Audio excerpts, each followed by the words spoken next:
Bonjour à toutes, bonjour à tous. J'espère que vous allez bien. Je vois que vous êtes déjà beaucoup au rendez-vous. Bonjour Patrick, Nadine, Sandrine, Christelle, Yvon, Ida, Ida et l'histoire de S'espère. Eh ben, j'espère que vous allez bien. On s'approche au bout du tunnel, bientôt la réouverture de bowling. Enfin, il va falloir encore patienter un tout petit peu. J'espère que vous avez pris plein de notes et que vous pourrez mettre en pratique. Je pense qu'il y en a certains qui ont hâte de mettre en pratique ce qu'on leur a montré, ce qu'on a partagé. Voilà, on a parlé de beaucoup de choses. Encore ce soir, on va parler beaucoup de choses et au sommaire, ça va être, je fais une toute petite manip. Voilà, on va parler des lignes de jeu et avec mon ami GG de l'aliment et du numéro personnel, mon ami GG que j'invite tout de suite à venir. Voilà, salut Ah, GG. quand même. Bonjour à tout le monde. Je trépignais un peu dans mon coin, hein, comme chaque fois. Hein, on est pressé d'être avec vous, hein. Donc déjà beaucoup de monde au rendez-vous. T'as ton ami GG Dominique qui vient d'arriver, Dominique Denolf. Ah ouais, Dédé. Salut. Dédé qui est là, Alain, salut Alain, Nelly, Jean-Louis, Jean-Louis qui nous a annoncé il n'y a pas très longtemps qu'il avait fait sa deuxième piqûre, donc tout va bien pour lui. Voilà, moi j'ai fait la mienne il n'y a pas très longtemps, je l'ai fait pour tout vous dire il y a 2 jours. Tout va bien, pas de soucis particuliers. Voilà, on prépare l'avenir à court terme. T'es sûr Euh, que c'était un vaccin qui t'ont pas mis, comme c'est arrivé je sais plus où, là, de l'eau avec je sais plus quoi, là. ouais, bah, je sais pas, non, enfin j'espère pas, mais c'est gentil de me rassurer, GG. Ah, oui, oui. Merci beaucoup. Voilà, donc j'ai annoncé le programme pour revenir dessus, et puis on va revenir un peu pour ceux qui n'étaient pas au précédent live sur juste une petite synthèse. Je vous invite pour ceux qui l'ont pas vu, donc c'était le live 27. Et donc, on avait parlé des lignes de jeu et des trajectoires. Donc, la définition d'une trajectoire, au début, une trajectoire manquait sur 2 points. Mais sur l'optimisation du lancer, on a vu que on utilisait d'autres points, et notamment un minima 3 points pour optimiser la réussite de lancer. Et on pouvait aller jusqu'à 4 points. Voilà, avec un système de visée, ce qu'on appelle le système de visée à 3 points. Et puis, pour conclure, on avait, je vais le mettre en grand, on vous avait montré des petites vidéos, 2 petites vidéos de Wendy, notamment avec ce système de visée où elle jouait la Kiddies, si vous vous souvenez bien, on jouait la Kiddies, puis après on demandait de jouer la même trajectoire, mais en changeant son axe de rotation, ce qui fait que après on s'occupait pas du résultat, mais elle envoyait la boule sur la trajectoire, et en fait la boule avec la partie sèche, la surface et l'axe de rotation, en fait, elle allait toute seule dans la poche. Et puis, on a fait le même exercice après en passant sur la quatrième flèche. Donc, envoyer une boule sur la qui 10 et après, envoyer la même boule, mais en changeant juste son axe de rotation. Et on s'apercevait que facilement, la boule allait dans la poche et faisait strike. Alors, pardon. Il est évident que si au début la boule, elle tourne, mais elle passe à gauche, elle arrive pleine gueule ou elle arrive fine, là, il faut faire des ajustements. Et c'est pour ça que on va vous montrer quelques vidéos. Je vous avais promis la semaine dernière de vous montrer d'autres vidéos Ouais. euh, concernant justement cet exercice. Et ça tombe bien, comme vous allez reprendre bientôt, il va falloir patienter encore un petit mois, mais comme vous allez bientôt reprendre l'entraînement, bah, je vous invite à faire cet exercice-là, sans objectif de résultat au début.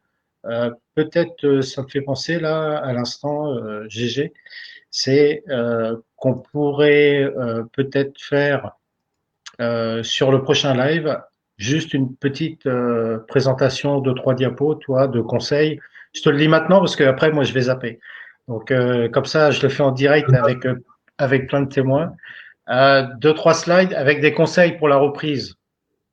Oui, Tu vois, au lieu de reprendre directement, des petits conseils sur notamment la prise de main avec la boule, et oui. puis quelques exercices de départ.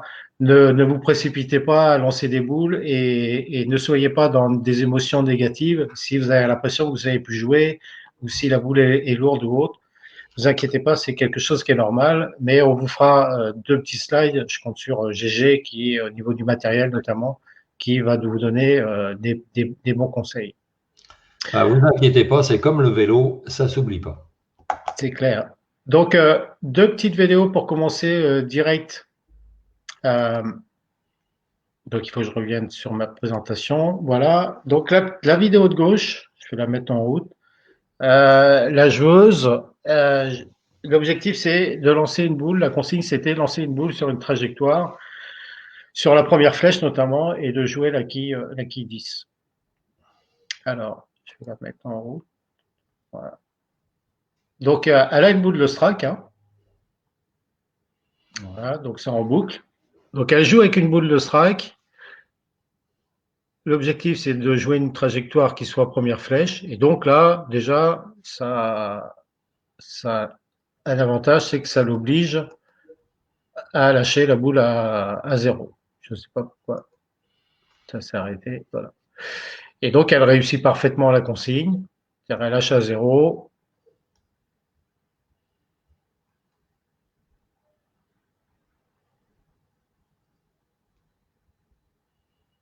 Voilà. Et c'est une très bonne élève. Je vais vous expliquer pourquoi. Parce que quand la boule est partie, elle reste en équilibre jusqu'à temps que la boule arrive au bout.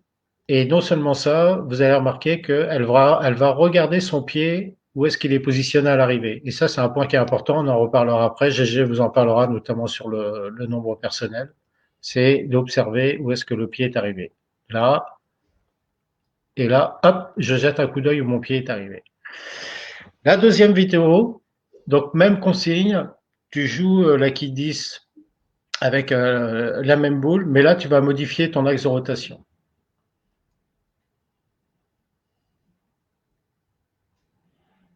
Donc la boule, elle part en direction de la quille 10, mais comme elle a modifié son axe de rotation, et ben en fait, elle se met sur la partie sèche, à modifier la trajectoire et à partir en direction de la poche. Pardon.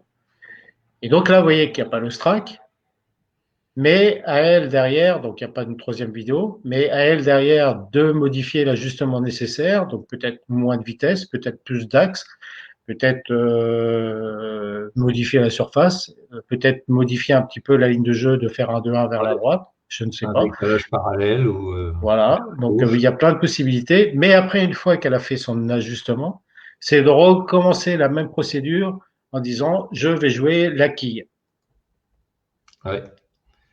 La ligne de visée, oui. Le système de visée. le système de visée.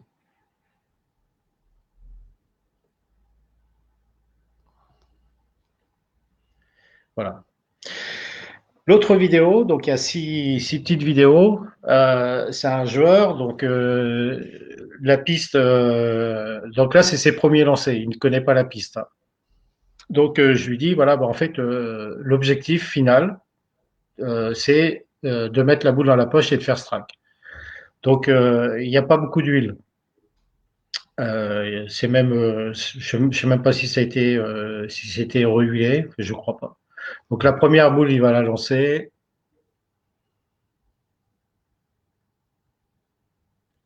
Donc là, on voit bien Il fait que la froid. piste elle se met à rouler très tôt. Et en fait, il n'y a pas de profondeur.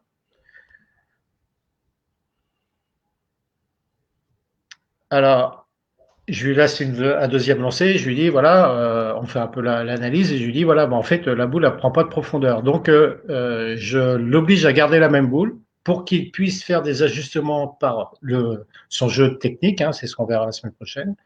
Et donc là, qu'est-ce qu'il fait? Ben, il va mettre plus de force pour essayer d'avoir plus de profondeur. Donc là, il va la crocheter encore plus. Mais ça donne rien. Ça part un tout petit peu plus loin, mais la boule, elle se met à rouler toujours plus tôt. Elle est toujours à gauche. Toujours à gauche. La troisième vidéo, je lui dis, OK, maintenant, on va pas s'occuper de mettre la boule dans la poche. Tu vas m'envoyer, en restant au même endroit avec la même boule, tu vas m'envoyer une boule sur la qui 10. Donc, ça va l'obliger à lâcher la boule à zéro pour éviter que la boule, elle passe à gauche, quoi.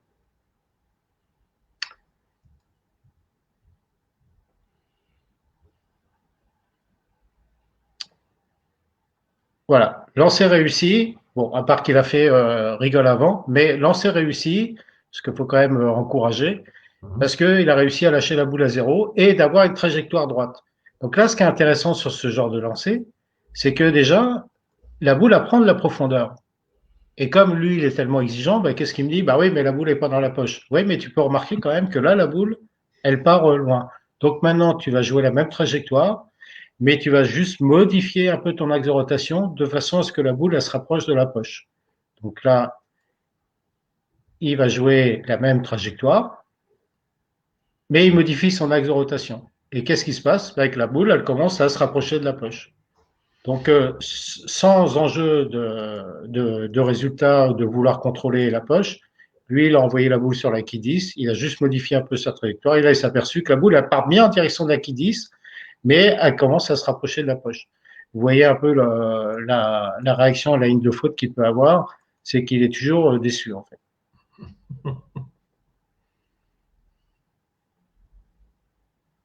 Voilà. Il baisse les bras en disant ouais, la boule, elle n'est pas revenue dans la poche. Voilà. Donc, j'essaie de l'encourager, dire oui, mais on va y arriver. Et puis, t'étais pas loin. Puis, tu vas voir qu'avec ce système-là, ça va être hyper facile. Cinquième lancé. Donc là, on fait le même exercice. Tu rejoues la qui 10 et bah, tu va falloir que tu mettes peut-être un petit peu plus d'axe de rotation, mais que tu fasses un ajustement. Donc, il rejoue en direction de la qui 10. Il a mis plus d'axe de rotation. Et là, la boule, il fait strike. Et en 5 lancés. Sur une piste sèche. Et sur une piste sèche, et en gardant la même boule.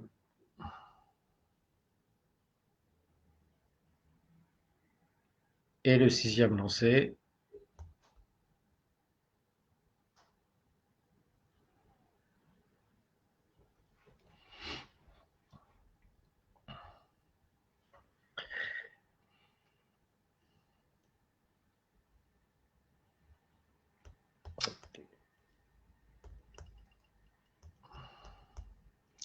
Et ça, c'est quelque chose dont il va se souvenir parce que c'est vraiment une solution en cas de panique sur une piste où vous n'arrivez pas à mettre les boules à droite.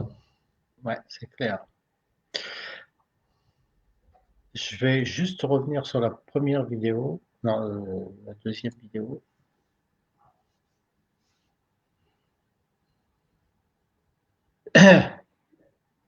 Ça, c'est intéressant. Je, je reviens un peu, je reviens un peu, je regarde. Ouais.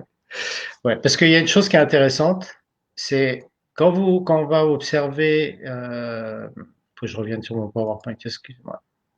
Voilà. Si on regarde cette vidéo-là, là, il essaye sur cette piste-là au début de mettre de la profondeur. Donc, il force en fait. Il force un peu son jeu. Voilà, là, il force. Et donc, voilà, il est déçu. La boule, elle n'est pas arrivée au bout que déjà, hop, il baisse les bras en disant, oh, c'est quoi ce bazar, quoi. Et quand vous regardez son accompagnement, observez bien son accompagnement. Je prends un petit peu de temps, hein, mais parce que c'est important. Vous voyez, la boule, elle va partir, son bras, il va monter et il va rester en haut, son bras. Regardez bien. Hop, et là, son bras, il reste en haut.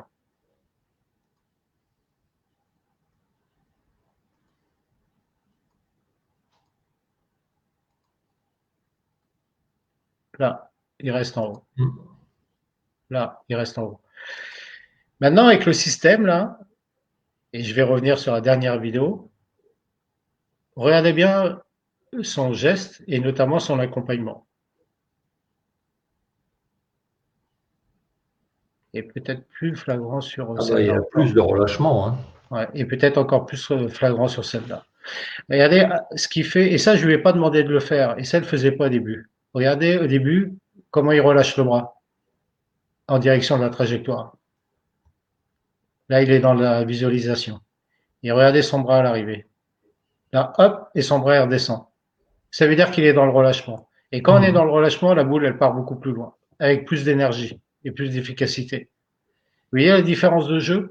Et cette différence de jeu, il l'a fait simplement, il l'a pas ordonné physiquement, il l'a ordonné parce que c'est inconsciemment par un système qui lui met moins la pression sur le résultat. Les premiers lancers étaient sur le résultat, les derniers lancers ils étaient juste sur une exécution, ce qui fait que ça a apporté du relâchement. Donc très Bah, intéressant et très. son boulot, c'est d'envoyer la boule sur la ligne, hein, sur la trajectoire. Et après, bah, c'est et la piste et le lâcher et la boule qui font qu'elle va changer de direction et qu'elle va aller dans la poche. Ouais, Et d'abord, c'est d'envoyer sur la trajectoire. ouais. Alors, une question de Ralph, qu'on salue. Pourquoi tu ne fais pas se déplacer au pied? Parce que je veux le laisser dans la difficulté et pas lui trouver une zone de confort. Je veux qu'il trouve la solution en gardant la même ligne de jeu et en gardant la boule. Ça, c'est des entraînements, si tu veux, où tu gardes la zone de difficulté et tu essayes de trouver une solution par le jeu technique. C'est ce qu'on va parler avec GG sur le prochain live. Il y a les ajustements tactiques, donc je change de boule. Donc ça, à l'entraînement, c'est ce qu'il faut éviter, c'est changer de boule et changer la ligne de jeu, parce que c'est le plus facile. Mais par contre, tout ce qui est les ajustements techniques, c'est ce qui va apporter de la confiance au jeu. Parce que là, c'est être capable de modifier sa vitesse, être capable de modifier son axe, c'est être capable de profiter, de changer, de modifier sa profondeur de pose. Et plus vous renforcerez ces compétences-là, plus vous allez augmenter votre confiance et moins vous allez être dépendant du matériel. Là, j'aurais très bien pu lui dire, bah écoute, prends une boule polyester ou une boule uréthane parce que c'est sec, quoi. Qu'est-ce que je lui aurais fait travailler? Rien. Juste la confiance qu'il va avoir avec son matériel. Donc, si le matériel ne fonctionne pas en compétition, eh ben, vous allez le mettre dans des situations de colère, de frustration ou d'anxiété, etc., etc. Donc voilà, j'ai pris un petit peu de temps, mais comme d'habitude, mais c'est tellement passionnant. Euh, voilà. Et puis vous voyez la différence là après sur le jeu physique, c'est que là la boule elle part et il prend confiance. Et oui, Henriette, mais effectivement, après, on travaille diverses zones. J'aurais très bien pu le faire bouger, mais là, toi, il a trouvé une solution sans bouger. Et la prochaine fois, on le fera peut-être bouger. Et puis la prochaine fois, on le fera en changeant de boule. Et peut-être que la prochaine fois, on le fera en modifiant les surfaces de boule. Voilà. Mais le plus important pour Henriette, c'est que il fallait qu'il comprenne le système de visée, de trajectoire. Correct, Hein, parce que correct, si on l'avait fait bouger au pied, il n'aurait pas compris le principe des trajectoires. correct. Et puis, euh, tant que ton jeu il est crispé, il faut arriver à le détendre aussi. Il faut trouver des manières d'abord physiquement d'être bien pour faire des bons lancers, quoi. Et donc ça l'a aidé à être dans On le voit la relâchement. différence, hein, Ouais. il est dans le relâchement sur les deux derniers lancers, là, parce qu'il a pris confiance. Ouais. Conscience et confiance. Ouais. Donc à part, au niveau des lignes de jeu, donc on va attaquer le sujet du jour. Donc là, c'était la synthèse entre le live d'avant et ceux qui n'ont pas vu les vidéos de Wendy, je vous invite à les voir. Donc, qu'est-ce qu'il faut pour choisir une ligne de jeu qu'on a décidé? Ben, c'est avoir un système de visée performant. Donc ça, c'est ce qu'on a déjà vu. Définir des points de visée. Et puis après, ce qui va être important, ce qu'on va voir, c'est se positionner en fonction de cette trajectoire-là et s'aligner en direction de cette trajectoire. Et puis, bien entendu, dans sa marche, c'est trouver une régularité. Donc, c'est ce qu'on va voir la notion de drift. Et puis, connaître son numéro personnel. Donc, GG va vous parler de ça. Alors, là, en fait, on a fait un petit complément au live précédent sur les lignes de jeu, hein, parce qu'on n'avait pas tout vu quand même la dernière fois, donc on a voulu rajouter quelques petits exemples. Ouais.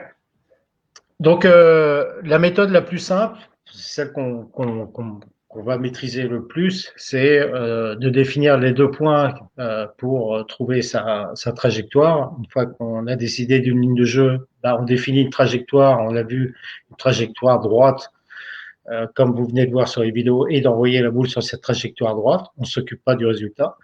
Et donc, les deux points qui vont définir cette trajectoire, le plus simple, c'est la latte de point de sortie, donc à la sortie du village, parce que c'est un système, en fait, hein, c'est un système mathématique. Donc, vous déduisez la longueur du village moins le chiffre 31. Donc, si on prend le village Montréal, par exemple, qui a 41 pieds, on fait 41 moins 31, ça fait 10. Donc là, vous avez un repère de la 10e latte à la sortie du village.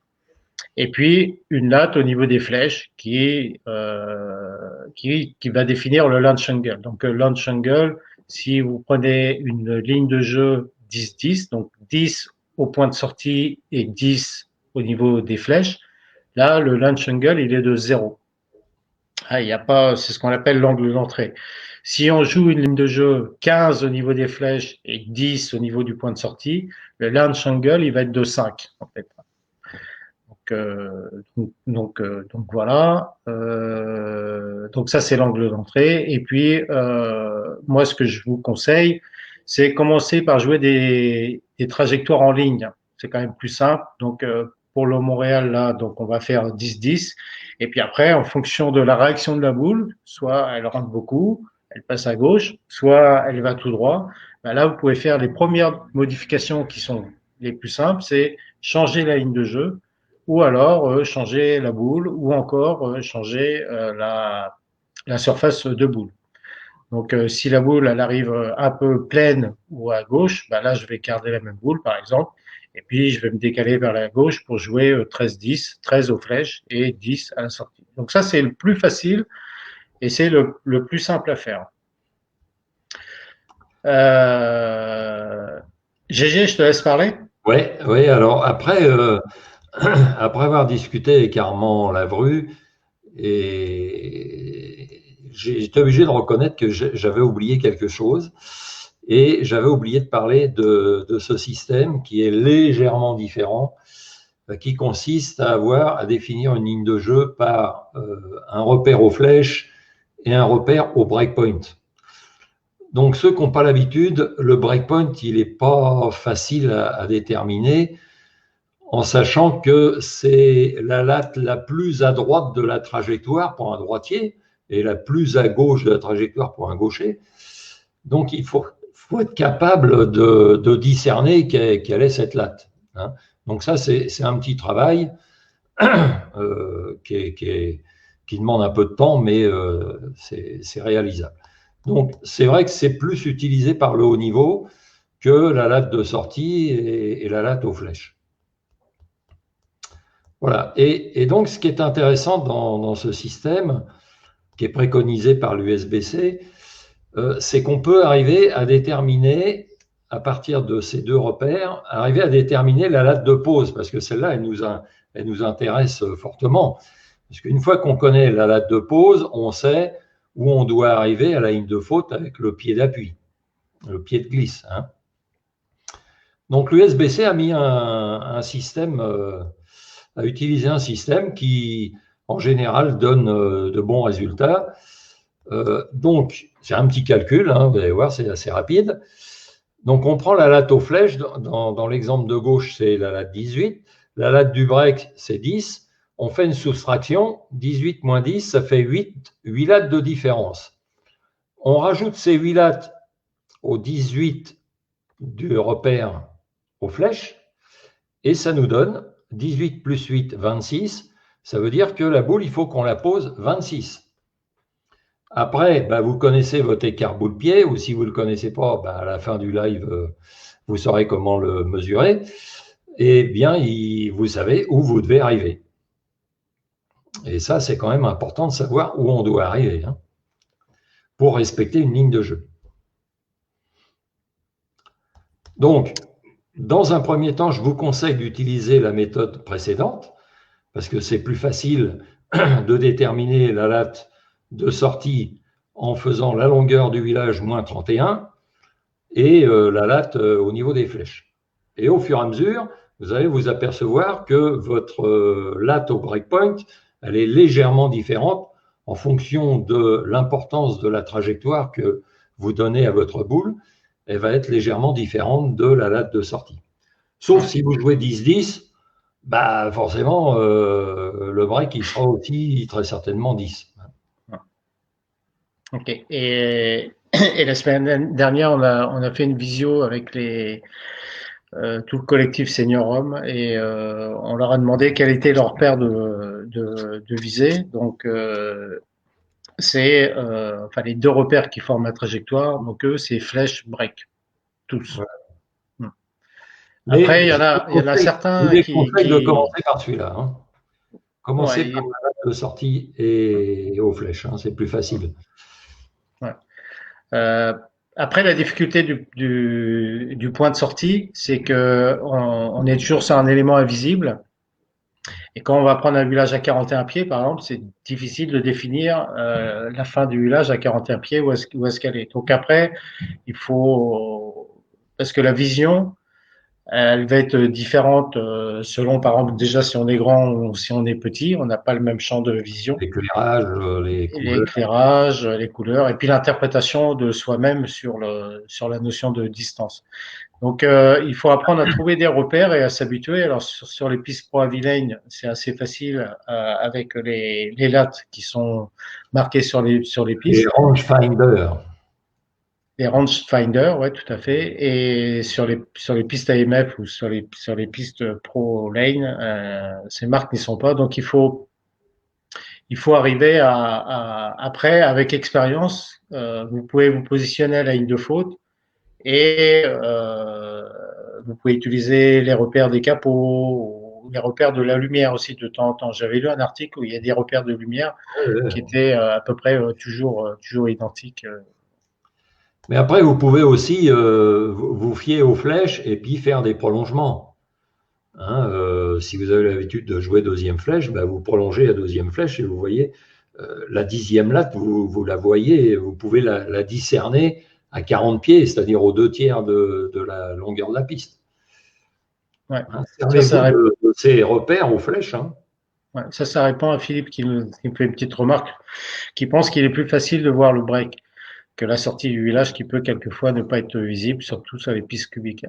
Mais Ouais, le break est autant invisible que le point de sortie. Sauf pour les pistes pro Aviline où effectivement avec les lattes c'est quand même plus facile.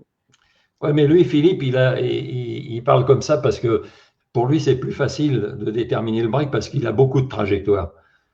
Donc, le moment où sa boule elle change radicalement de direction, son break, la latte la plus à droite de sa trajectoire, elle est relativement facile, plus facile à trouver que si vous n'avez que très peu de crochets.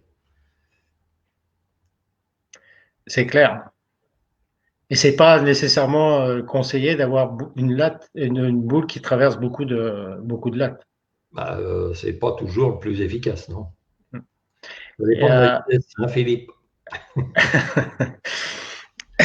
salut Olivier, c'est quand même plus facile à deux, bon, effectivement, qu'il y en a un qui regarde, qu'il y en a, enfin, je suppose que c'est ce que tu Oui, veux dire. oui, oui. À deux, c'est quand même Au mieux. début, vous pouvez vous faire aider par un partenaire, bien sûr.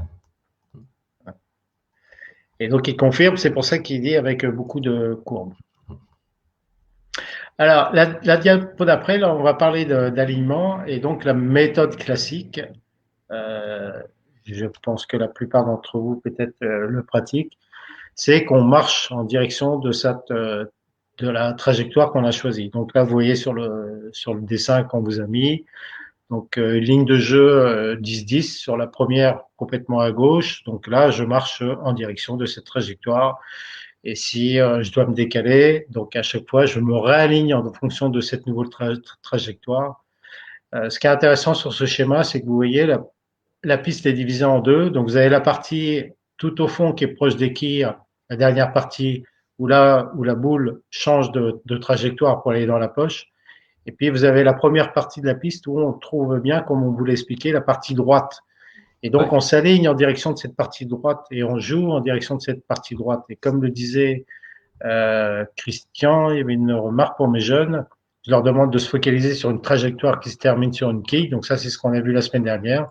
Ben là, si vous prenez la ligne de jeu du milieu, le joueur il joue une trajectoire et s'il la continue, elle va sur la quille 10, même je dirais à droite de la quille 10. Donc je dois me focaliser sur cette ligne-là. Après, le reste, comme on a vu sur les vidéos, c'est la boule qui fait le job en fonction de comment vous l'avez joué.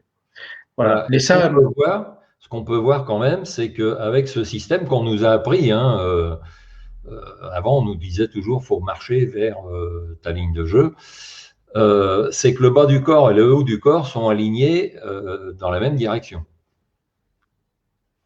Je préfère le faire remarquer maintenant parce que pour la suite, vous allez voir que ça va devenir différent. Ouais. Et Yann me dit la latte d'arrivée à contrôler d'un petit coup d'œil, comme Shannon le fait systématiquement à chaque lancée. Ouais.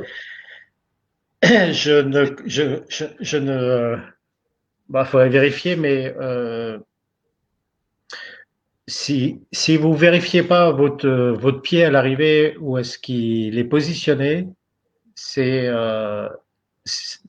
difficile d'optimiser la performance, la confiance, la régularité. Ça fait partie du jeu, quoi. Ouais. C'est quelque chose qu'il faut que vous fassiez tout le temps, à intégrer dans votre jeu. Ça doit faire partie du jeu. Comme on va lâcher la boule, comme on va observer, c'est observer votre pied où est-ce qu'il est à l'arrivée. Mais pour moi, le plus important, pourquoi est-ce qu'il faut regarder à chaque fois où est notre pied, qu'on ait fait strike ou qu'on ait fait split ou quel que soit le résultat à l'arrivée, c'est que ça va vous permettre de faire les bons choix, les bons ajustements. Parce que imaginez que vous soyez arrivé 2 lattes ou 3 lattes plus à gauche que d'habitude et que vous avez fait wash out, bah, c'est pas parce que la boule elle va pas ou parce que on sait pas trop quoi, non, c'est simplement parce que vous n'avez pas marché de la même façon que d'habitude. Donc déjà, c'est le premier renseignement qui est facile à se procurer et qui est très important. Ouais, et ça valide le lancer. Ça vous permet effectivement d'avoir une analyse beaucoup plus précise. Et en plus, c'est quelque chose que vous contrôlez, que vous pouvez contrôler. Il y a tellement de paramètres qui sont incontrôlables. Les émotions, peut-être qu'on aura l'occasion d'en parler. Les émotions, c'est toujours de l'interprétation à ce qu'on fait par rapport à une situation.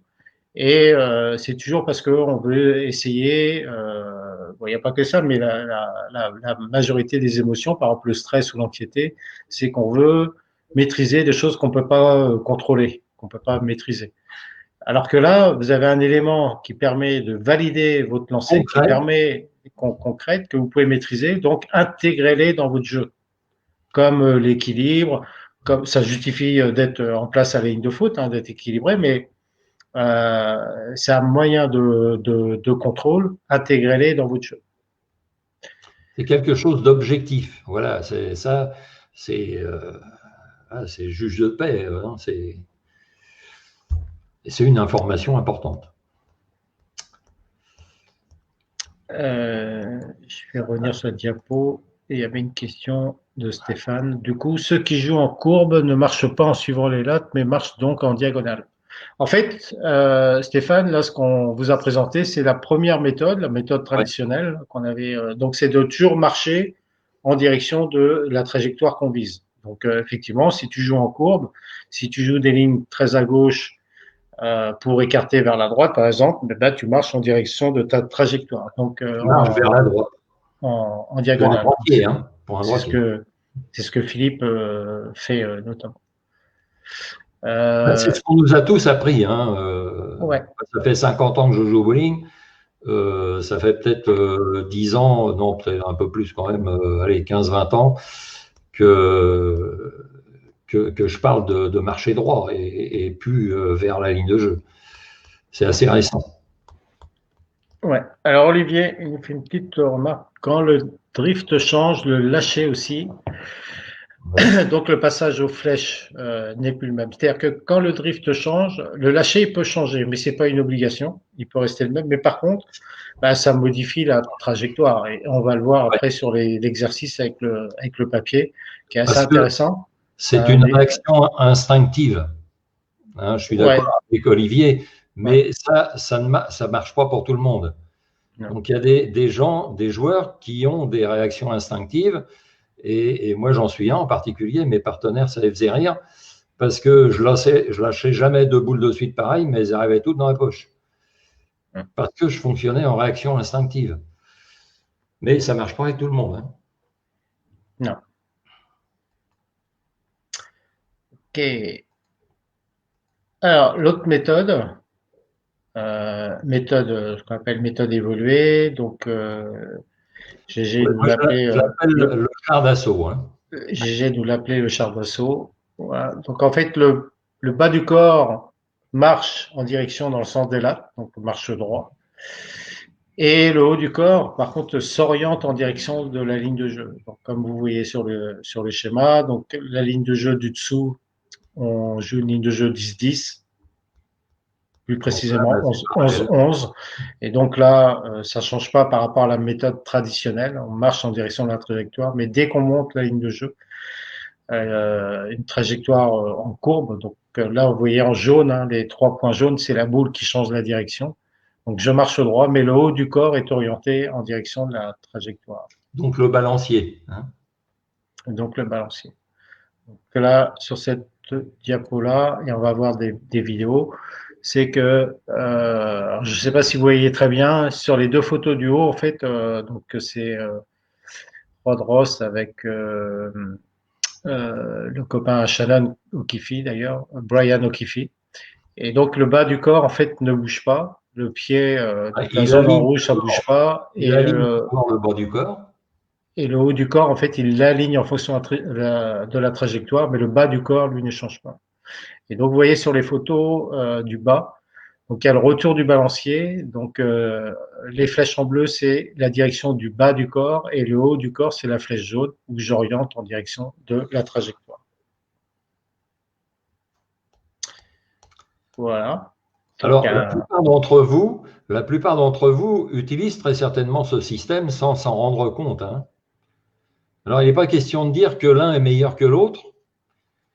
Ce qu'on peut dire quand même, c'est que ce système-là simplifie beaucoup de choses. Hein, et que c'est un système moderne qui est utilisé par la plupart des pros aujourd'hui. Hein.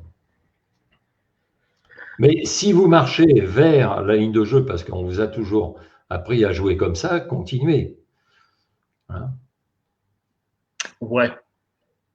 Bah, les vieux joueurs comme moi, à 70 balais, tu ne vas pas changer ta façon d'approcher sur la piste. Non, Après, si c'est un jeune, OK. Hein, je dirais juste qu'il n'y a pas d'âge pour expérimenter. oui, oui, bah, c'est ce que je fais. Ouais, et que à Que tout je âge, faisais. on peut essayer, on peut expérimenter et peut-être ressentir des choses différentes plutôt que de rester cloisonné dans son propre système et plus on explore. Après, d'avoir essayé, bah, ça amène peut-être d'autres sensations et ça peut amener des sensations qui soient négatives et revenir à sa zone. À sa zone. Mais vous allez voir que ça ne marche pas que pour le strike, c'est aussi intéressant pour l'espère. Alors, ben Hein. justement, tu fais bien d'en parler parce qu'on va voir quelques vidéos pour ceux qui, comme moi, sont fans de vidéos. Où là, vous allez avoir deux joueuses et un joueur qui joue l'Aki 10. Donc, l'Aki 10, on est quand même sur des trajectoires qui sont très à gauche pour les droitiers, très à gauche. Et donc, vous allez voir la marche et la direction du haut du corps.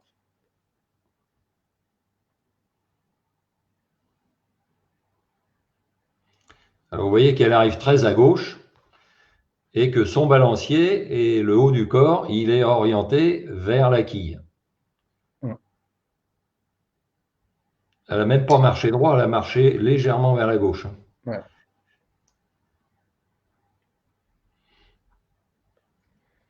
Mais Voilà. Il y en c'est vraiment, a. deux parties distinctes. Hein. C'est comme Ouais, si c'était plus la même personne. il y en a un qui le fait énormément, c'est Jason Belmont. Ouais, ouais. Et il écarte son corps vers la gauche là pour envoyer des boules vers la droite. Alors, par contre, il y a deux façons de le faire. Vous avez la façon comme fait Kelly Kulik, c'est-à-dire que dès et encore, c'est pas flagrant, dès Non, le parce que le départ, premier pas, il va vers la droite, elle. ouais, dès le départ, la boule, là, ici, elle est envoyée légèrement vers la droite, là, ici, en Ouais, direction de la quille, là, ici, ouais, là, ici. ouais. Il y a des joueurs qui, les deux premiers pas, avant que la boule soit descendue, la boule, elle est amenée vers l'avant et pas en direction de la trajectoire. Et c'est au retour du balancier que le corps s'aligne en direction de la trajectoire. Voilà, donc ça, c'est à expérimenter. Bah, après, on va voir une vidéo de quelqu'un qui est un peu plus classique. Voilà. Donc ça, c'est Caroline Ouais, Ballard. Laurent Ballard. Donc, vous voyez, elle arrive moins à gauche que Kelly Kulik.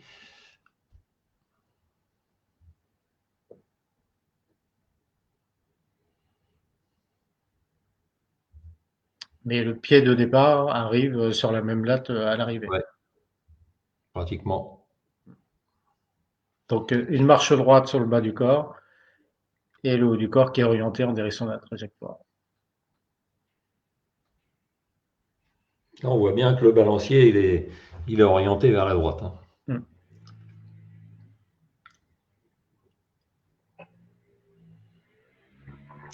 Le haut du corps, c'est la tourelle du char d'assaut et le bas du corps, c'est les chenilles du char d'assaut.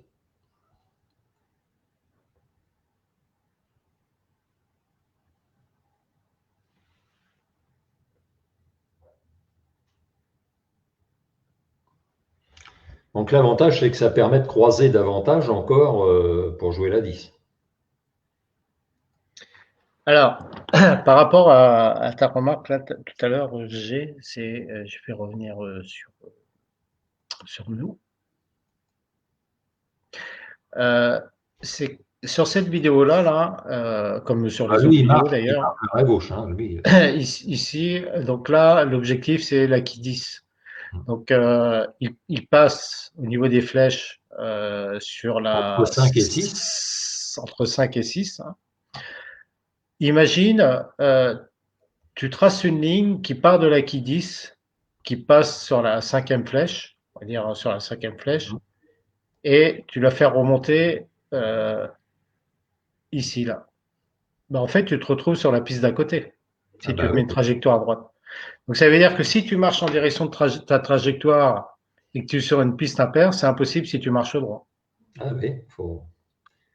Et à Et cheval donc, sur la boule. c'est beaucoup plus facile avec ce système-là que en marchant en direction de la trajectoire. Bien sûr. Donc, je voulais savoir si je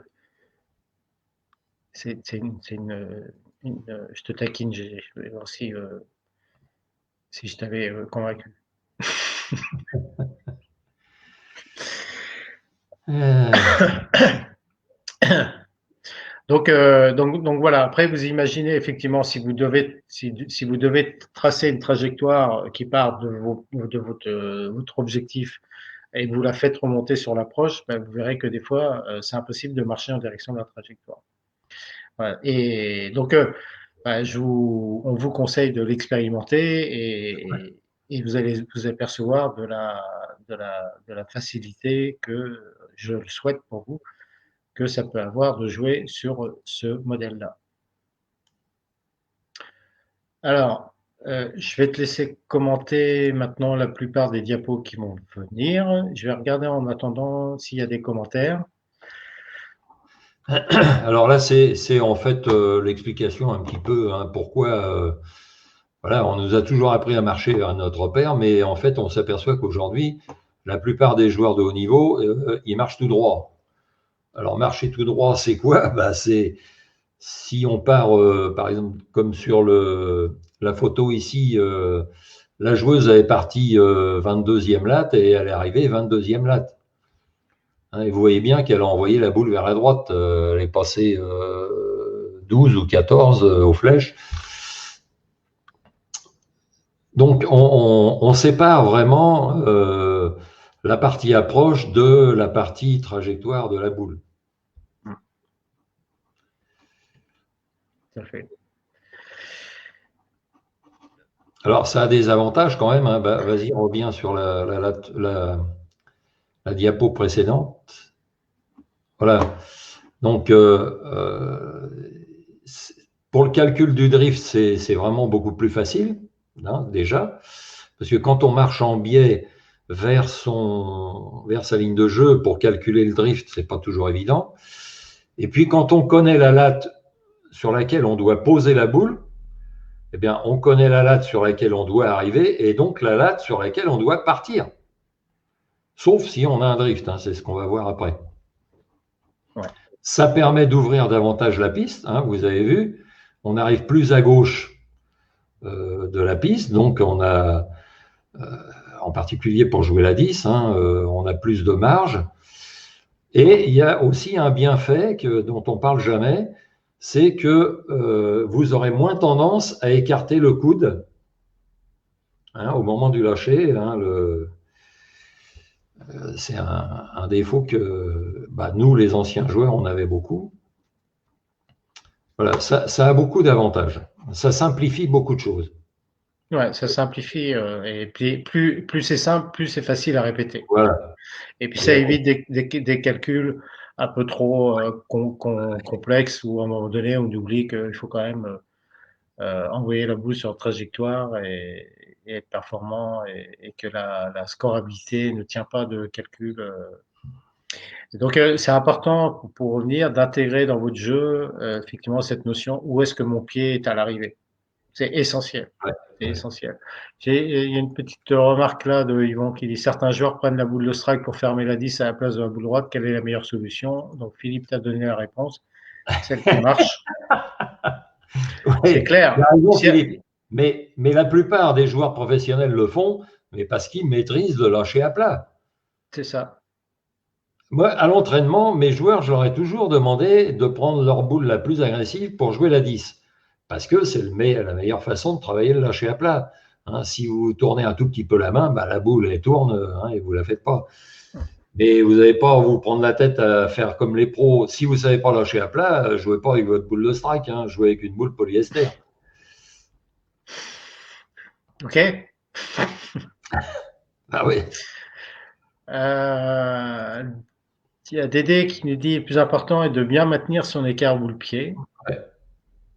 et de déposer la boule près du corps vers la qui 10 ou latte C'est ou flèche. d'avoir toujours le même écart boule-pied et toujours la même position de la boule par rapport à la jambe d'appui, hein, par rapport au pied d'appui. Oui, parce que si un coup vous écartez 8 lattes de votre pied et puis le coup d'après vous arrivez au même endroit, mais la boule vous l'avez à 4 lattes de votre pied, vous comprenez bien que par rapport à votre repère de passage, la boule ne va pas arriver au même endroit. Hein. Donc, il y a d'abord un petit travail technique de base pour que le swing il soit régulier. Vérifiez que votre écart boule-pied il est régulier. Mais on va voir Et, ça par la et suite. c'est ce que nous dit Christian, qui dit d'où l'avantage de passer par des bonnes bases, jouer une trajectoire avant de faire tourner une boule. La première chose, c'est de jouer des trajectoires, c'est pas de faire tourner la boule. Faire tourner la boule, après, c'est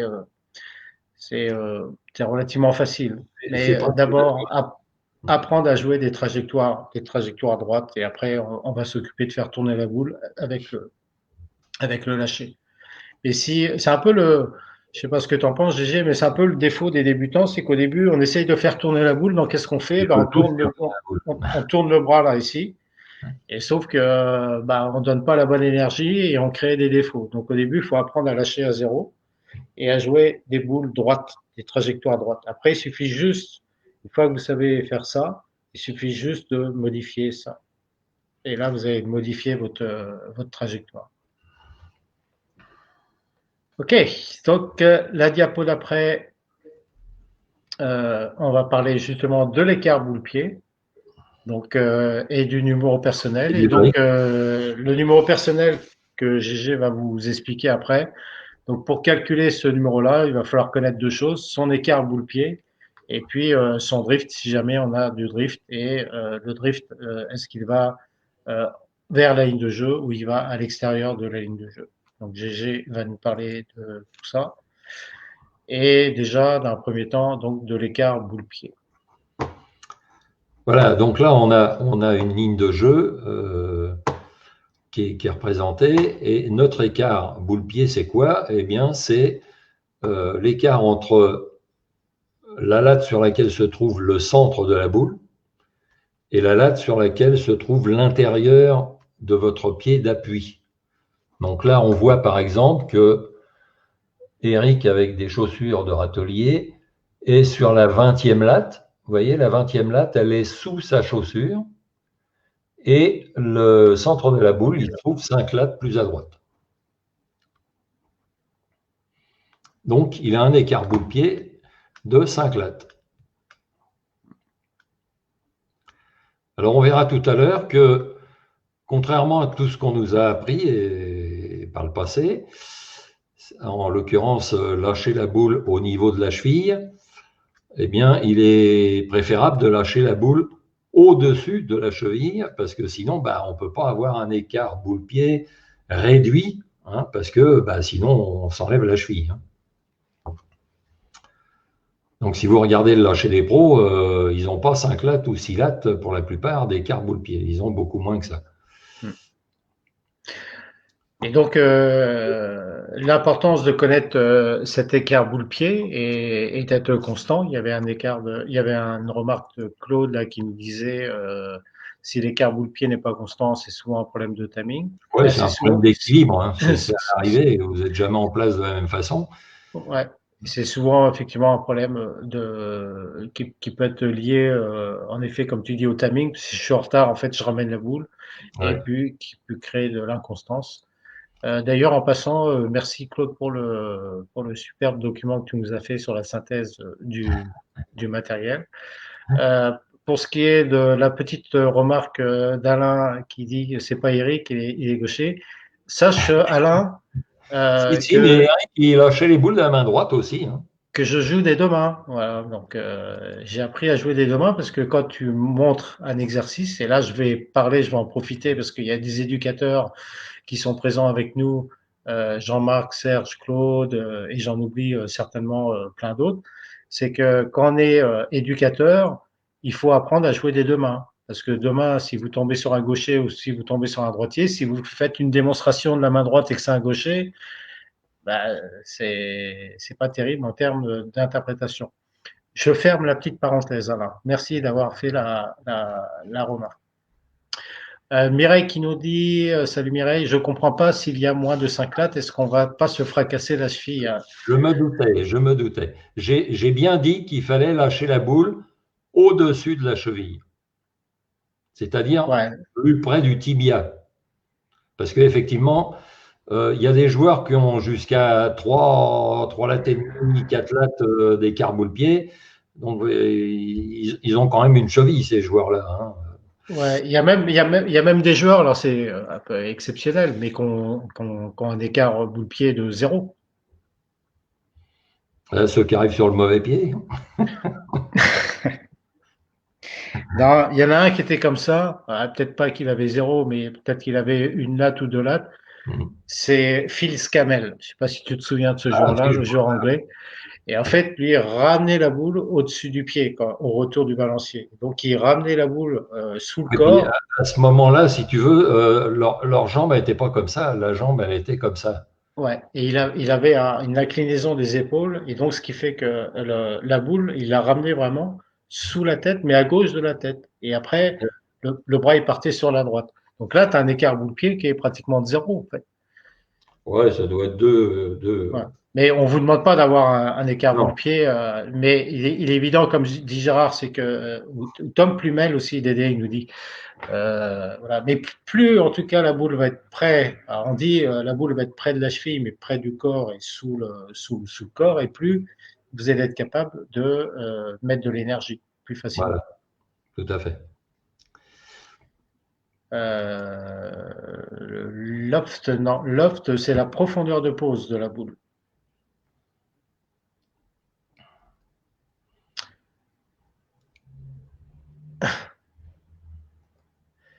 Ok.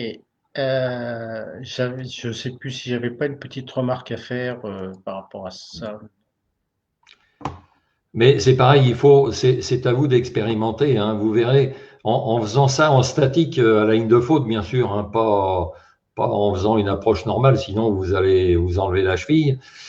Mais vous allez découvrir d'autres sensations et vous allez voir que c'est plus facile de garder la main derrière qu'en ayant 6 lattes ou 7 lattes d'écart boule-pied. Voilà. Et donc, quand je vous parlais tout à l'heure de maîtriser ce qui est contrôlable, bah là, vous avez quelque chose qui est contrôlable. Quand vous connaissez votre écart boule-pied, par exemple le mien, il est ou il était d'ailleurs, de 5 lattes, et ben vous avez quelque chose que vous pouvez contrôler, c'est la pose de votre boule. Si j'arrive à 20, et ben je sais que ma boule, je l'ai posée 15. Et Voilà. donc, d'où l'intérêt pour moi de vérifier mon pied à l'arrivée où est-ce qu'il est. Ça me permet de savoir où est-ce que ma boule a été posée. Donc, ça fait un point sur la trajectoire sur lequel je maîtrise ce point-là. C'est Voilà. Et ça vous donne une information objective. voilà, C'est pas du pif. voilà. Donc, si j'arrive, là, il y a un exemple, alors je ne sais plus pourquoi. Bah Là, là, par exemple, on joue 19. 15. On joue 19-15. Bah, alors voilà, si le gars il a 4 lattes d'écart boule-pied, bah, faut qu'il arrive 23 pour poser 19. Et s'il a 7 lattes d'écart boule-pied, faut qu'il arrive 26 pour poser 19. Voilà. Une question intéressante aux équipes. L'écart naturel est-il plus important chez les larges épaules? Non, Normalement, ça intervient pas. non. Parce que je vais revenir à l'image. Ça intervient seulement si tu as les épaules qui arrivent droites, comme ça, au moment de À l'arrivée, l'horizontale. à l'horizontale. Là, si tes épaules, elles sont pas larges, bah, tu as un écart boule-pied qui va être petit. Et si tes épaules elles sont larges, tu vois bien, ça agrandit ton écart boule-pied. Seulement à l'arrivée, tes épaules elles sont comme ça. Donc ton écart boule-pied, en fait, là, ici, au niveau de Dans ma l'autre main, sens. Et dans l'autre sens. elle change ou comme ça. Ouais. Voilà. Voilà. Donc tes épaules, si elles baissent, et ben, ton écart boule-pied, hop, il se réduit. C'est l'intérêt aussi de baisser l'épaule du côté de la boule pour réduire en fait cet écart boule-pied. Si tu vas dans l'autre sens, ben, ça augmente, ben, tu auras la sensation désagréable que tu vas avoir. Voilà. Et Ida qui nous dit super intéressante cette info pour poser sur la bonne latte. Voilà. Et d'où Ah oui, c'est l'intérêt, Ida, déterminant même, hein. de vérifier ton pied où est-ce qu'il est à l'arrivée. Si tu arrives 20, tu sais où est-ce que la boule est posée. Si tu connais ton écart boule-pied. Euh, Henriette, et l'écart naturel via la largeur des hanches. Non, non plus. Je ne dirai rien. Euh, Bon, après, ça dépend. C'est pour ça que c'est important que le deuxième pas il soit chevauché, justement pour que sortir la hanche de la trajectoire du balancier. ouais, Dédé qui nous dit il y a des protèges chevilles Adidas pour la pratique au cas où. Il y en a qui ont des protèges chevilles, oui. Ouais, mais moi, dans le temps, j'en mettais à mes élèves parce que, voilà, on nous avait dit il faut lâcher à hauteur de la cheville. Bah oui, mais à force, ça finit par faire réfléchir quand même de se faire mal, hein. Ouais. Christian qui dit alors le fait de jouer en ligne ou en diagonale, cela ne risque-t-il pas de faire des écarts de pause? Non. En ligne, c'est-à-dire, tu veux parler d'approche droite et d'approche en diagonale Je pense en ligne dans le sens des lattes ou en diagonale en direction de la ligne de jeu. Ça fait non, ça fait pas d'écart de coup. Mais pour moi, alors je sais pas ce que tu en penses, GG, mais pour moi, de jouer, pardon, dans le sens des lattes, t'as plus de régularité Ah bah sur oui, la pose. c'est plus facile d'arriver au bon endroit. Ouais, Donc c'est plus facile de respecter la trajectoire que tu as choisie. ouais, tout à fait.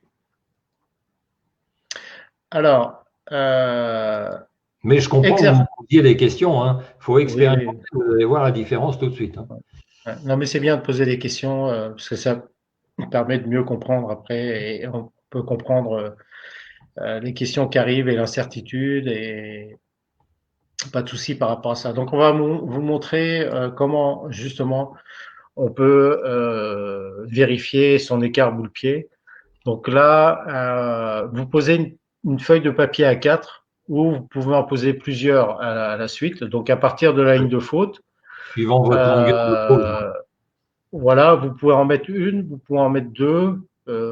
Donc, Vous regardez d'abord où vous la posez. Est-ce que vous la posez à 20 cm de la ligne de faute ou à 50 cm? Et puis vous mettez la feuille au bon endroit avec un bout de scotch, bien sûr. ouais, donc vous la scotchez à Demandez chaque. la permission au bowling avant. Ouais. Même sur la partie huilée, vous scotchez le haut et puis vous scotchez le bas de la feuille. Alors, cet exercice-là, si la boule elle est vraiment plombée dessus, le papier risque de se déchirer. Donc, Ouais, ouais. alors que si la boule, si le joueur fait rouler la boule sur la piste, en fait, ça fait des marques comme vous pouvez voir ici. Donc, vous mettez ces feuilles-là et la consigne, vous dites au joueur, bah voilà, en fait, bah, l'objectif c'est qu'il arrive à poser la boule sur cette feuille-là. Donc, il faut que le pied d'arrivée, même si on ne connaît pas l'écart bout-pied, mais qu'il arrive à gauche de la feuille, de façon à ce que la boule soit en face de la feuille. La consigne, c'est une fois que la boule est lancée, qu'il reste positionné à la ligne de faute pour vérifier bah, la position du pied à l'arrivée et la marque. Donc Ouais. là, vous voyez, c'est une joueuse d'ailleurs, je crois, qui a lancé peut-être une dizaine de boules. Donc vous voyez les marques différentes là. Mais il y a quand même une régularité, c'est qu'elle est au Il y a, il y niveau a- de la il y a une 20, latte d'écart. ouais, donc elle est plutôt au niveau de la 11e latte là. La majorité des boules, elles sont sur la 10e, 11e latte. Donc ça permet déjà de, euh, de dire, tiens, bah, il y a pas une régularité sur la latte, soit c'est 10e, soit c'est 11e latte. On y reviendra. Admettons qu'on est sur la 10e latte. Donc ça, c'est la boule où elle est posée. Donc là, bah, il suffit de vérifier par rapport au pied d'arrivée. Le pied d'arrivée étant 14e latte, donc on a un écart boule-pied de 4 lattes. Voilà. Boule posée 10e latte. Le pied, donc là, c'est l'intérieur du pied qui est 14e latte. Donc l'écart boule-pied est de 4 lattes. Voilà, un exercice tout simple. Et puis, je ne sais pas si c'est pas sur la diapo d'après, si, ici, pas si vous voyez mieux. Alors, ça permet quand même deux choses. C'est de vous rendre compte de votre écart latéral, c'est-à-dire est-ce que vous posez 10, 9, 11, et dans la longueur aussi, de voir les écarts que vous faites en longueur. Voilà, donc La réaction de la boule, elle n'est pas la même si vous la posez à 20 cm de la ligne de faute ou à 1 mètre. ouais. Donc ça, je vous invite à le faire avec la permission, hein, bien sûr. Donc un morceau de scotch, des papiers A4, et puis vous faites 10 lancers, et puis vous vérifiez les marques. Alors les marques, si elles sont différentes au niveau de la distance, des fois il y a besoin de deux papiers hein, carrément. Bah là, on vous conseille de vérifier la sortie du pouce parce que c'est une sortie de pouce qui se fait soit trop tôt, soit trop tard, et donc ça donne des écarts en profondeur. Et puis Certainement. si vous avez des écarts, si au début vous n'arrivez pas à trouver la boule où est-ce qu'elle est posée, parce qu'un coup elle est posée 10, un coup elle est posée 9, un coup elle est posée 8, un coup elle est posée 12. Ben, vérifiez la régularité du pied à l'arrivée. bien sûr. Parce que vous pouvez avoir un écart boule-pied de 4 lattes, par exemple, mais sur le papier, ça bouge parce qu'un jour, un coup, vous arrivez 14, un coup, vous arrivez 16, un coup, vous arrivez 12, et vous comprenez bien que ben, sur le papier, il va y avoir aussi ces variations en largeur. Donc là, il va falloir réguler, en fait, la régularité entre le départ et l'arrivée.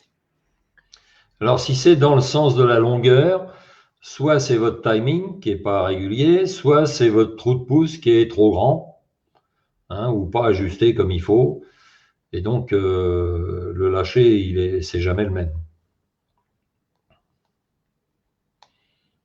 Et salut Sergio, doit-on éviter de regarder la feuille en faisant se lâcher? Non, on joue normalement, on regarde pas la feuille. Ouais.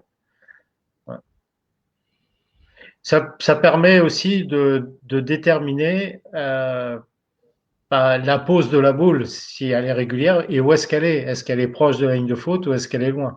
Après, vous pouvez, vous pouvez faire poser 3 feuilles à la suite. Donc, vous allez être à une distance jusqu'à 10 pieds à peu près. Enfin bref. Bah, Et avec puis, 90 cm. vous variez vos distances. C'est-à-dire que vous la posez court, après vous la posez un peu plus loin, puis après vous la posez très loin. Et là, vous voyez quelles sont vos difficultés et sur quoi. Donc là, vous travaillez le loft et Ouais. la régularité du loft. Donc c'est d'abord, je suis capable, je vérifie où est-ce que je la pose, à quel endroit. Donc si je la pose près, je vérifie la régularité et puis après, je m'entraîne à la poser plus loin. C'est qu'est-ce que je dois faire pour la poser plus loin et après, je le travaille pour être régulier. Mais ça, on le verra dans un live, le loft, hein. Ouais, Parce je reviens que, sur une question d'Henriette qui nous dit la largeur des hanches ne doit pas être négligée et que certaines contournent que faire. Alors chez les filles, il y a une problématique. Je voulais pas en parler, mais je vais vous en parler. Il y a il y a une problématique avec les jeunes filles, c'est que les jeunes filles elles vont être régulières sur les lancers et dès qu'elles vont attaquer l'adolescence, elles vont, pour certaines, et elles sont toutes différentes, commencer à prendre un peu plus de hanches. Et s'il n'y a pas une modification technique, tout d'un coup, il va y avoir une perte de précision et des lâchers qui vont se retrouver avec un axe qui va être plus important. Pourquoi? Parce que comme tu dis, Henriette, en fait, au début, vous prenez toutes les poussins, balancier, il contourne, hein. voilà, les poussins, les benjamines. Vous voyez, il y a beaucoup de souplesse, des grands balanciers, et puis ça reste dans l'axe de la trajectoire parce qu'elles sont fines. Et puis elles arrivent sur l'adolescence, et puis elles commencent à prendre un peu des hanches. Et là, il n'y a pas une modification du geste, et tout d'un coup, bah, naturellement, le balancier commence à contourner. Donc là, il faut faire un ajustement technique, et donc l'ajustement technique qui est plus approprié, c'est déjà au niveau de l'approche, bah, de mettre le pas au départ devant l'autre de façon à basculer le bassin. Et puis le deuxième ajustement, c'est la posture, c'est de créer un peu plus d'inclinaison pour que le balancier puisse passer beaucoup plus facilement. Ça ferait plaisir à Joe Slavinsky, hein, un peu plus de tilt latéral et le maintenir. Parce que Ouais. partir en donnant un peu plus de tilt latéral et puis dès le deuxième pas se redresser et puis hein, vous voyez un peu, il faut. Si vous regardez les joueurs pro, une fois qu'ils ont pris leur tilt latéral, en général, ils le gardent quoi, pendant toute l'approche. Donc le balancier, il passe, hein, il n'y a pas de problème de hanche, même chez les Ouais. filles, hein. Alors après, comme dit Dédé, on peut jouer après vérifier en jouant des lignes de jeu 5-5, 10-10, 15-15, 20-20, et même 25-25. Voilà, on peut faire plein d'exercices avec cette expérimentation pour vérifier la pose et peut-être qu'il y a des poses où on a plus de facilité, plus de difficulté. Ouais. Olivier qui nous dit pour la longueur de pose, la question de la régularité et de flexion des genoux est posée. Effectivement, on en parlera, comme disait GG, sur les prochains lives. Ouais, sur le loft, hein, c'est la hauteur. On joue surtout sur la position en hauteur du corps. Et puis après, il y a, si on regarde les pros aujourd'hui, quand ils jouent sixième flèche, hein, ils sont devant la gouttière ou voire devant le capot. Si vous lâchez la boule quand elle descend, ben, la boule elle tombe dans la gouttière. Donc il faut la lâcher dans ce qu'on appelle le upswing quand le balancier commence à remonter. Hein, sinon, ben, la boule elle tombe dans la gouttière. Donc il y a deux lofts, hein, mais je voudrais faire un truc spécial là-dessus. Ok. Et donc là, pour finir là, avec cette feuille-là, ça permet de voir la régularité et puis après, derrière, de faire des diagnostics et de travailler. Et comme dit Christian, effectivement, on va vérifier techniquement au niveau du timing et surtout le relâchement. C'est-à-dire plus on va être relâché, plus on va être régulier sur cette pose-là. Donc la première chose, ça on avait bien insisté, relâchement. Première chose à faire, vérifier le perçage et vérifier le calage.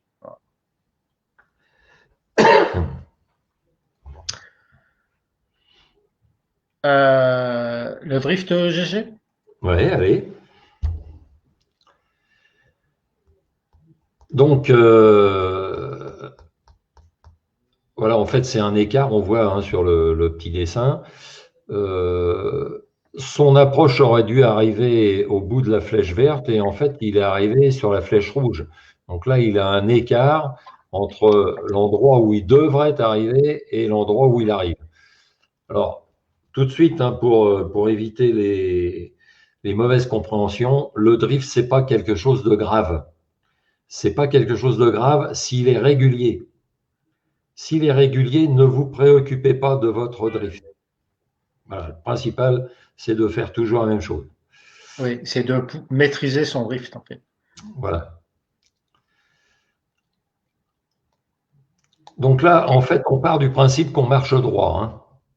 Attends, reviens sur la diapo Je vais trop d'avant. vite, je vais trop vite. Hein, voilà, une position de départ sur la 20e latte.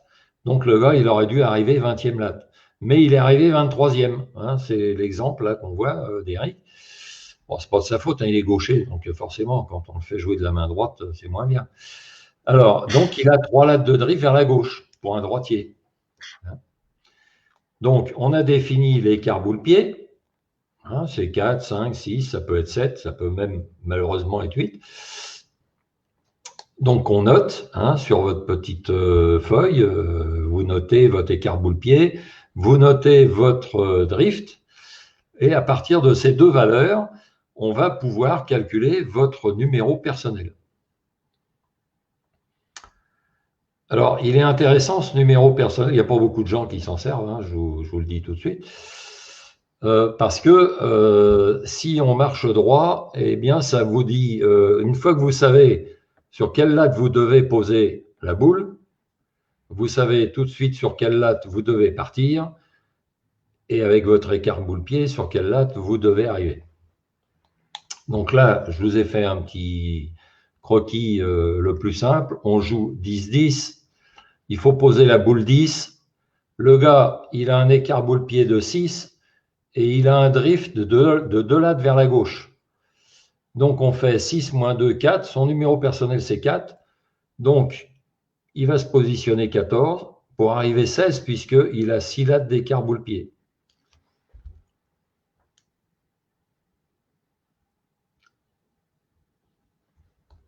Suis-je allé trop vite? Alors, j'ai oublié de dire quelque chose. Pourquoi 6 moins 2?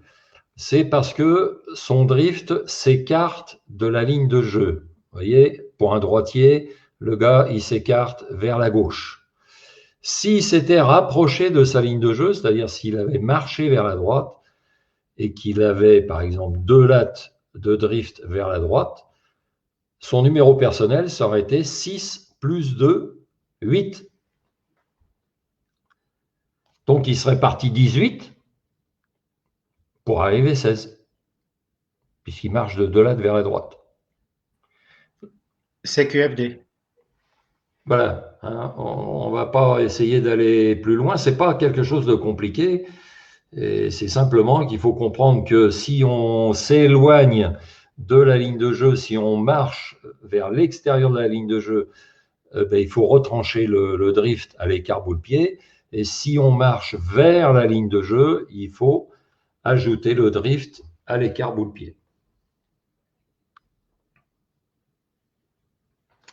Alors, un autre Donc exemple, là, GG. pardon? Un autre exemple avec le numéro personnel, quand on se rapproche de la ligne de jeu. Voilà. Donc là, j'ai un joueur. Philippe qui nous dit, Houston, on a un problème. On commence Ouais, à en perdre. je me doute, je me doute. Et là, on a un joueur qui a 5 lattes d'écart boule-pied et un drift vers la droite de 2 lattes. Donc son numéro personnel, c'est 5 plus 2, 7.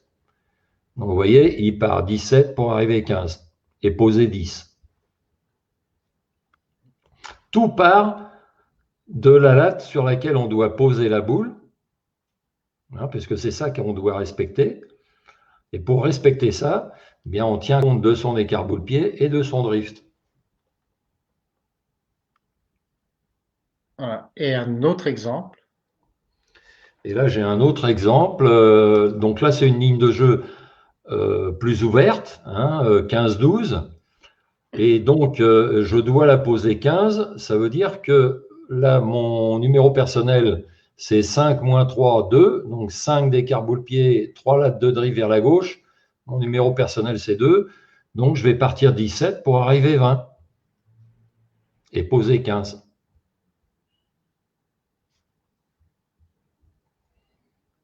Voilà. Là, c'est une petite gymnastique, hein, Ouais, pas très compliquée.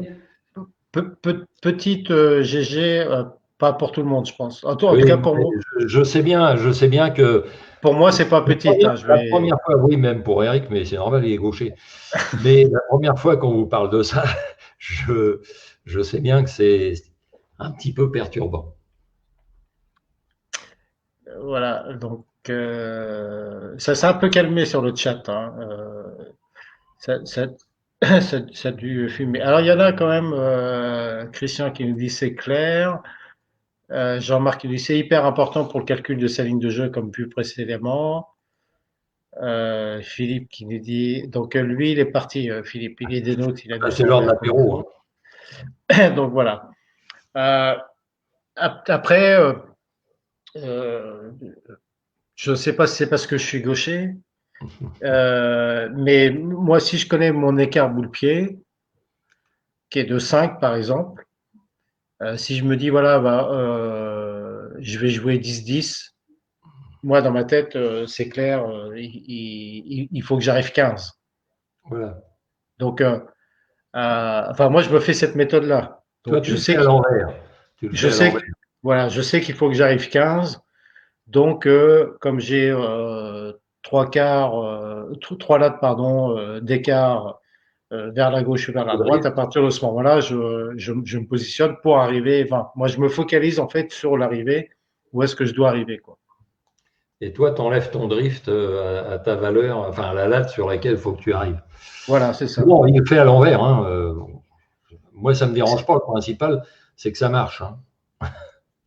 C'est ça, ouais, c'est ça.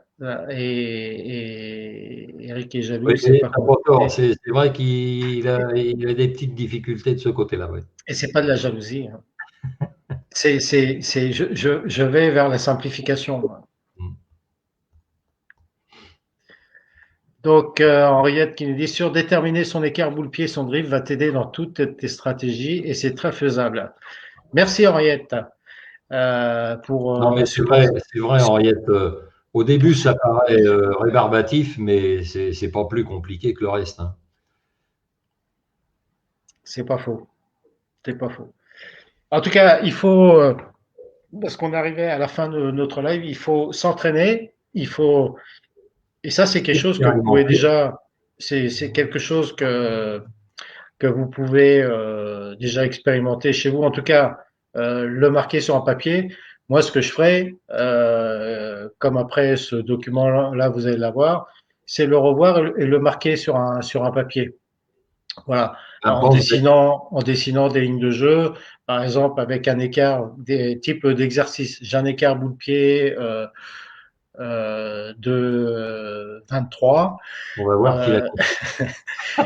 Euh, j'ai un écart boule-pied de 23. Ça n'existe pas, ça, GG. Non, c'est bah là, Non. Bon, j'ai un écart boule, t'as les coudes comme ça. j'ai un écart boule-pied de 6, par exemple. Je veux jouer une ligne de jeu 15-12. Et puis j'ai un drift de 4 vers la gauche. Ben, à combien je dois partir? Voilà. Vous avez 2 heures.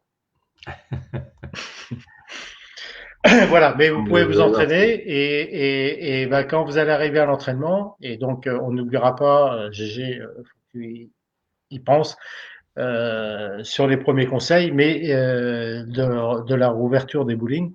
Mais effectivement, bah, un des exercices, c'est la feuille de papier à 4, ou alors bah, vous vous positionnez, vous lancez une boule, ligne de jeu simple 10-10, et vous regardez où est-ce que votre pied est arrivé.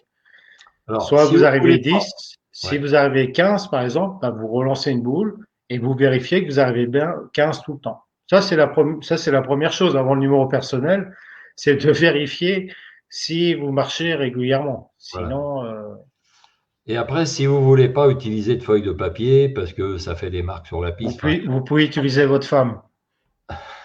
non, vous utilisez la vidéo. Voilà. Et comme Correct. ça, vous verrez avec les arrêts sur image, vous verrez avec précision où est votre pied et où vous posez la boule. Correct. Avec la vidéo, on voit beaucoup de choses et, et c'est sympa. Donc, il y a Henriette qui me chambre un peu. Avec un écart de 23, on parle plus des 11 des filles. Et un petit message de Sergio euh, qui dit qu'elle faillote un peu parce que c'est son Ouais. anniversaire demain. Donc, pour ceux qui n'étaient pas au courant, voilà, demain, c'est l'anniversaire d'Henriette, donc 27 ans déjà. Donc, félicitations Henriette et bon anniversaire pour demain. Et grosse bise, oui. Des grosses bises. Voilà. Et pour finir, la dernière diapo, donc c'est pas le tout parce que ça a quand même une suite. C'est que vérification du pied à l'arrivée, ça permet de valider son lancer et d'avoir une meilleure analyse de son lancer. Sur quelle latte est mon pied de glisse à la ligne de faute. Donc ça permet, comme je viens de le dire, de valider et de vérifier. En plus, ça a une autre incidence aussi, c'est que, admettons, vous faites un split ou un washout, ben, vérifiez votre pied où est-ce qu'il est à l'arrivée. Et si vous êtes, par exemple, 15 au pied et que vous faites un washout, ben, vous vous dites, tiens, ben, le prochain coup, il faut que j'arrive 13 pour resserrer ma ligne de jeu, par exemple. Donc ça peut aussi faire partie de la mise en place de stratégies. Donc, où est-ce que ma boule est passée? Où est-ce qu'était le breakpoint? Quel résultat? Est-ce que la boule est en poche? Qu'est-ce qu'elle fait strike, split, neuf, etc. Et puis, c'est Et surtout que c'est vraiment l'information qui est objective. C'est physiquement, là, vous pouvez vérifier. C'est pas d'imagination ou de la perception. Non, non, vous pouvez pas vous tromper. Là où est votre pied, ça vous servira toujours. tout à fait, C'est le juge de paix. tout à fait. Voilà. Donc, Et ça justifie, hein, parce que ça, on le dit à beaucoup de joueurs, ça justifie de rester en place à la ligne de faute parce que dans l'analyse que vous allez faire de la trajectoire de la boule, sur le mouvement qu'elle va avoir sur sa réaction, etc., si vous avez bougé, si vous êtes retombé sur le pied droit, pour les droitiers, eh bien, vous n'êtes plus en ligne avec la trajectoire. Donc, en fait, votre analyse, elle n'est pas tout à fait juste. Hein. Donc, restez en place. Au moins, vous êtes dans la trajectoire et vous voyez exactement ce que la réaction de la boule. ouais. Et puis, en rapport avec les émotions, justement, l'idée, c'est de contrôler ce qui est contrôlable. Vous ne pouvez pas contrôler le résultat, vous ne pouvez pas contrôler l'adversaire, vous ne pouvez pas contrôler une panne de machine, mais il y a des choses que vous pouvez contrôler et notamment d'être en place à la ligne de faute, ça vous donne beaucoup d'éléments que vous pouvez contrôler. Où est-ce que ma boule est passée? Où est-ce que mon pied est arrivé? Où je l'ai posé, puisque vous connaissez votre écart boule-pied, vous avez regardé votre pied, vous savez où il était, ça veut dire je l'ai posé là, elle est passée là. Tout à fait. tout à fait. Et ça simplifie les choses. Ah bah oui, parce que Dans l'analyse, ça simplifie les choses. sinon, tout est basé sur la perception, donc c'est pas quelque chose d'objectif, hein. J'ai l'impression que Ouais. Euh, il y a des mots à bannir, en tout cas dans le bullying. Je vais essayer de. ouais, Il y a aussi, j'espère que ma boule va aller dans la poche. On en parlera, je pense, sur oui, le oui, on sujet, aura l'occasion. sur les émotions. Et salut Stéphane. Et les gauchers sont normaux, bien entendu que les gauchers Encore un sont gaucher? normaux. Ouais. Ok, merci à vous toutes et merci à vous tous. Donc, je ne pourrai pas en être dispo dans 15 jours. Donc, prochain live le 27 mai. Et là, encore un live qui risque d'être enrichissant. Donc, sur les ajustements que vous pouvez faire après avoir vu comment être régulier sur les trajectoires. Qu'est-ce qu'une trajectoire? Être régulier avec le système de visée 3 points, le drift, l'écart boule-pied, vérifier la position en ligne de faute, c'est je regarde qu'est-ce que fait ma boule sur la Ouais. piste et quel type d'ajustement je vais pouvoir mettre en place. Donc deux types d'ajustements, les physiques et les tactiques. Donc Bon, on en a déjà parlé, mais là, c'est un peu plus ouais, développé. ouais, tout à fait. Ouais. Donc avec encore des vidéos et ça va être très intéressant. Salut tout le monde, merci pour votre fidélité et donc on vous donne rendez-vous le 27 mai. Bon apéro pour ceux qui vont prendre l'apéro. Ouais, Reposez-vous Philippe. bien, portez-vous bien. Merci pour tout. Merci GG. Allez, merci Eric. Et puis, Et bah, bonne soirée à tout le monde. Et encore un peu de patience, on va y arriver. voilà, voilà. Et pour Bon, cette nous, en Belgique, on ouvre les terrasses le 8, hein, donc on va avoir que des Français en terrasse, d'ailleurs, puisque en France, ça ouvre que le 19. Mais bon, on va se serrer. voilà. Et puis un petit chocolat. Ça Ah, fait jamais de mal. chocolat belge. Voilà. Merci à Allez, tous. bonne soirée à Merci à tous. tous. Bye bye. Salut. À bientôt.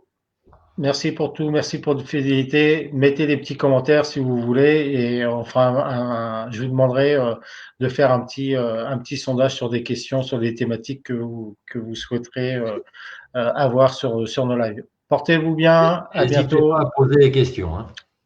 Merci.